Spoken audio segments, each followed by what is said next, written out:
Bienvenidos a un nuevo episodio de La Cantina del Ortopedista. Quiero aprovechar para agradecerles a todos porque ya superamos los 200 suscriptores la semana pasada en YouTube.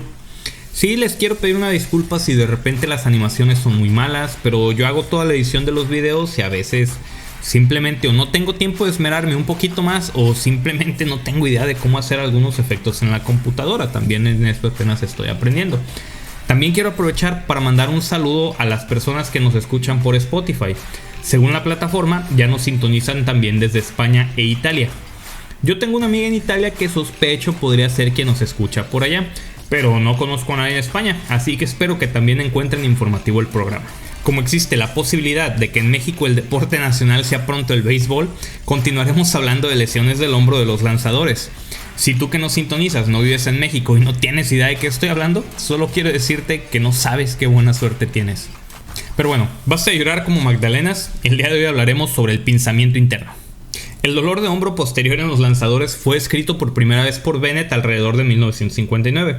Sin embargo, fueron Lombardi y colaboradores quienes identificaron la fase de amartillamiento tardía del movimiento del lanzador como una posible causa de dolor de hombro posterior en este grupo de atletas. Si no sabes qué apenas es el amartillamiento tardío, te invito a que veas el episodio pasado. En 1992, Walsh y colaboradores describieron la compresión de la superficie inferior, o sea, la capa profunda, del tendón supraespinoso posterior y del tendón infraespinoso anterior por el margen glenoideo póstero superior. Este fenómeno, que es distinto del síndrome de pinzamiento subacromial, se conoce como pinzamiento interno. El pinzamiento interno del hombro es una condición caracterizada por el contacto excesivo o repetitivo de la tuberosidad mayor de la cabeza humeral con la cara póstero superior de la glenoides cuando el brazo está en aducción y rotación externa. Esto conduce a la compresión del manguito rotador y del labrum.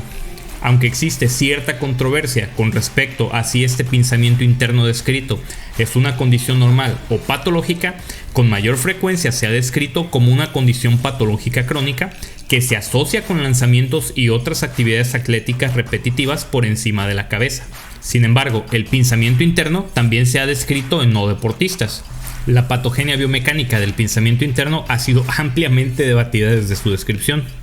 Algunos inicialmente habían postulado que la inestabilidad anterior adquirida es el factor causante, mientras que otros han refutado esta noción citando evidencia que sugiere que no hay correlación entre el choque interno sintomático y la traslación glenumeral anterior.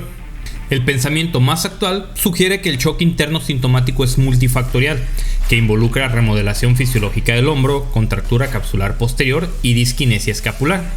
El choque ocurre durante la abducción máxima del brazo y la rotación externa durante las fases de amartillamiento tardío y aceleración temprana del lanzamiento. Se necesita más investigación biomecánica y clínica antes de que se desarrolle una comprensión completa y una reconciliación de las diversas teorías de la patomecánica de la lesión. Debido a la constelación de hallazgos que caracterizan el pinzamiento interno y la fuerte asociación con otras lesiones patológicas del hombro, no se ha establecido la incidencia de la afección por lo menos no de forma aislada. El pinzamiento interno suele afectar a adultos jóvenes y de mediana edad. En la mayoría de las series importantes de pinzamiento interno, los pacientes tienen menos de 40 años y participan en actividades que implican movimientos o posiciones repetitivas de abducción y rotación externa del brazo. La mayoría de los pacientes que han sido identificados con pinzamiento interno son atletas de lanzamiento por encima de la cabeza. A pesar de que el dolor del hombro posterior es la queja más común entre los pacientes con pinzamiento interno, los pacientes también pueden presentar síntomas similares a los asociados con la enfermedad clásica del manguito rotador. Los pacientes más jóvenes con tales síntomas, en particular los atletas que lanzan, deben aumentar el índice de sospecha del médico por pinzamiento interno. La presentación clásica y los hallazgos del examen físico en el hombro de lanzamiento con pinzamiento interno comúnmente consisten en dolor a la palpación de la línea articular glenumeral posterior, aumento de la rotación externa y disminución de la rotación interna. A pesar de este patrón común, un examen físico completo y minucioso es importante para identificar cualquier otra patología del hombro asociada. La inspección puede demostrar un mayor desarrollo muscular en la extremidad dominante, pero debe realizarse una evaluación para detectar cualquier atrofia muscular. Las escápulas se evalúan para determinar su posición, discinesia y aleteo. La escápula puede tener un borde medial inferior prominente y el hombro que lanza puede parecer hundido en la parte inferior en comparación con el hombro que no lanza. En todos los pacientes con sospecha de pinzamiento interno, se debe realizar un examen de fuerza que enfoque el manguito rotador. La afectación del manguito de los rotadores puede variar desde el desgarro de la superficie inferior hasta desgarros parciales de los lados articulares o desgarros de espesor total.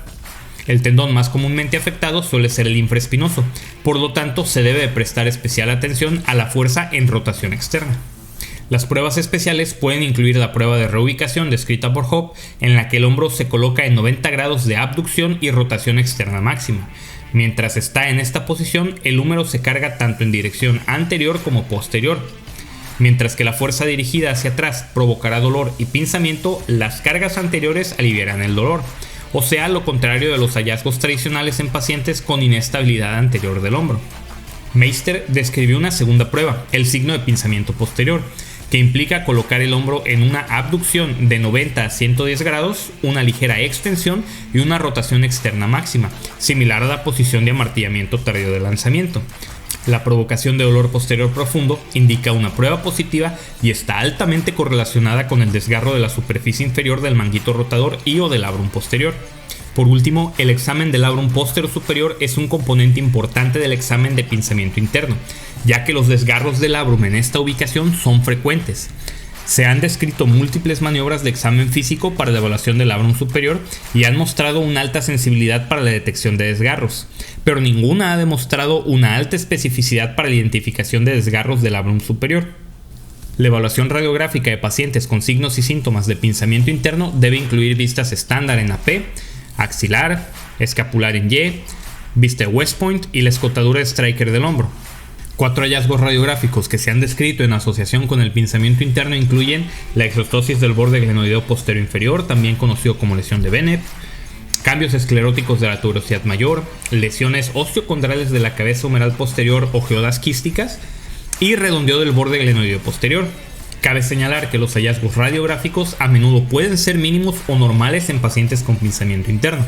Aunque la inspección meticulosa de las radiografías en busca de hallazgos típicos de pinzamiento interno es fundamental, la resonancia magnética sigue siendo el estándar de oro para la evaluación de cualquier paciente joven con dolor en el hombro, en particular los lanzadores con dolor en la parte posterior del hombro.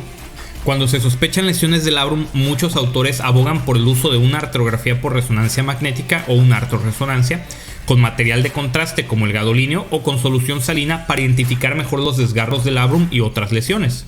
Los hallazgos típicos de resonancia magnética en el pinzamiento interno incluyen desgarros del manguito rotador de espesor parcial del lado articular del supraespinoso, del infraespinoso o de ambos, y lesiones del labrum posterior o superior.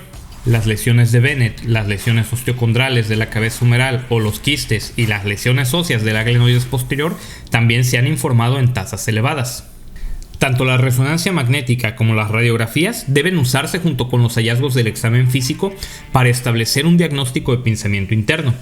Sin embargo, como han demostrado varios estudios, la mayoría de los hallazgos descritos también pueden observarse en el hombro asintomático.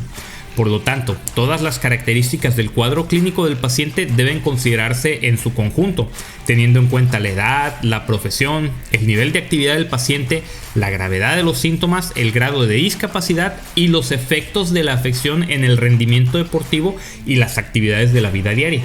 Como ocurre con la mayoría de las lesiones no traumáticas del hombro, se debe intentar un cuidado conservador en pacientes con diagnóstico de pinzamiento interno antes de considerar la intervención quirúrgica.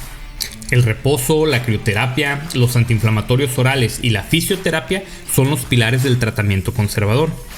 Debido a que los estudios han informado altas tasas de un déficit de rotación interna glenumeral en lanzadores con dolor de hombro, los ejercicios deben enfocarse en el estiramiento capsular posterior si se observa una contractura capsular en el examen físico.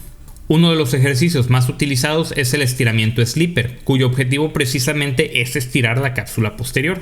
Las indicaciones para la cirugía incluyen la falta de mejora con medidas conservadoras o la imposibilidad de volver al juego competitivo a pesar de un protocolo de rehabilitación prolongado orientado a la corrección o a la resolución de los hallazgos patológicos sugeridos por el examen físico y las imágenes.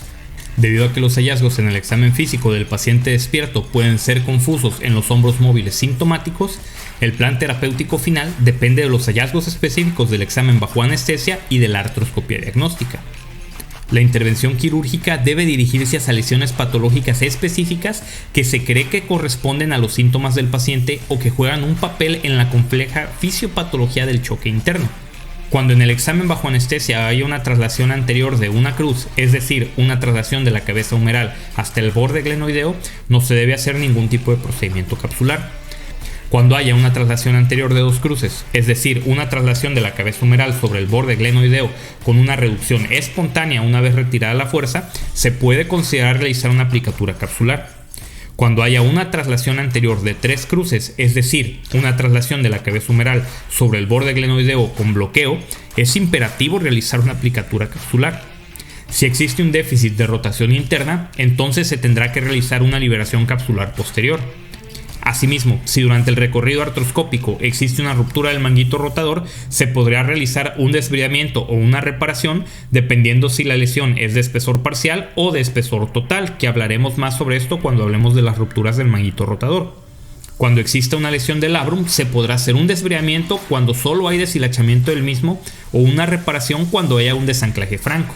Los programas de rehabilitación y tiempos de recuperación dependen y serán específicos para el tipo de procedimiento que se haya realizado. Esto fue todo por el episodio de hoy. Espero que el contenido haya sido de tu agrado. Te recuerdo como siempre que en la descripción del video podrás encontrar enlaces a recursos adicionales que puedes revisar si quieres profundizar más en el tema. Si tienes alguna pregunta, siéntete libre de dejarla en los comentarios y haré lo posible por responderla. Yo soy Joel Galindo y esto fue La Cantina del Ortopedista. Pórtense mal, cuídense bien y nos vemos hasta la próxima.